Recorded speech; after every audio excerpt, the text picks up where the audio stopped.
তো কত ভিডিও দেখলেন, এই ভিডিওটা না দেখলে মিস করবেন। পাহাড় থেকে সেনা শাসন তুলে নাও, এরপর বাঙালিদের তুলে নাও। সিএসটি চট্টগ্রাম কারো বাপের না, পাহাড় আমাদের লাগবে। সিএসটি চট্টগ্রাম আমাদের হতেই হবে। ওয়াং চিং পং চু চিং চাং পাহাড় তোমার সারা দিয়ে দেবো। এই নয় সাহেব, খারাপ কথা বলতেছেন কেন? আপনি ক্যামেরাম্যান না? অন শট আসি, বুঝতেছেন না? আপনি কুল। ঠিক আছে, আর বানানোর কথা কবার কন। পাহাড় আমাদের লাগবে, পাহাড় কিন্তু উঞ্জাই দিম আরেকবার কইলি। শালা উইরা জুইরা বইয়া বড় বড় কথা মারাও না, তখন দিন থাকবা দিছি তখন ভাগ্য কপাল। শালা নয়ন সাহেব কুল, আপনি ক্যামেরাম্যান, ভিডিও করেন। আমি প্রশ্ন করতেছি, সমস্যা নাই, হবে, একটু পরেই হবে। ওকে। তো ভাই, আপনার আদি জন্মস্থল কোথায়? আমার আদি জন্মস্থান মায়ানমার। ও আচ্ছা, মায়ানমারে। আচ্ছা, মায়ানমার থেকে বাংলাদেশের পাহাড়ে আপনি কি ভেসে এসেছেন না উড়ে এসেছেন? হয়তোবা বেশি এসেছি, নয়তোবা উড়ে এসেছি।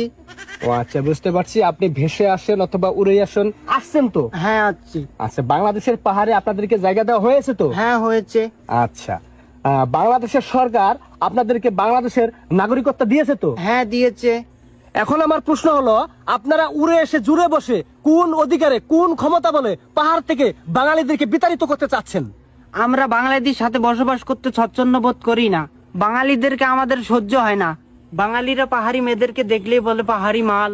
আমরা রাস্তাঘাটে বাইরে হতে পারি না, দেখলে বলে চিংচাং পং চায় না। এটা কি কোনো কথা? যাই হোক, আমি সবকিছুই বুঝতে পারলাম। যারা এসব করে তারা বেয়াদব, তাদের শাস্তি হওয়া দরকার। তাই বলে আপনারা পুরো বাঙালি জাতিকে দোষ দিতে পারেন না এবং পাহাড় থেকে তাদেরকে বিতাড়িত করার কোনো অধিকার রাখেন না।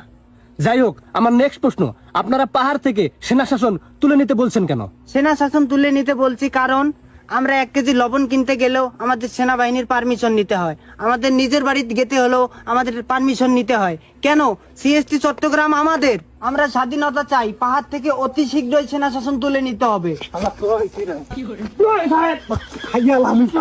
সেনা শাসন তুলে নিব না। শালারা নিরাপত্তা কেরা দিব? তারা দিবি টুরিস্টদের যায় নিরাপত্তা কেরা দিব? তাবাব দিব। শালা হাজলামি করস? হ্যাঁ, তোরা ঘরের মধ্যে যাবি, তখন অনুমতি নেন লাগবো না। হ্যাঁ মানি, কিন্তু তোরা যদি লবণের পরিবর্তে বোম নিয়ে ঘরে ঢুকস, পারমিশন লাগবে না তখন। হ্যাঁ, অস্থিতিশীল পরিবেশ তোরা সৃষ্টি করতেছস কি জন্য?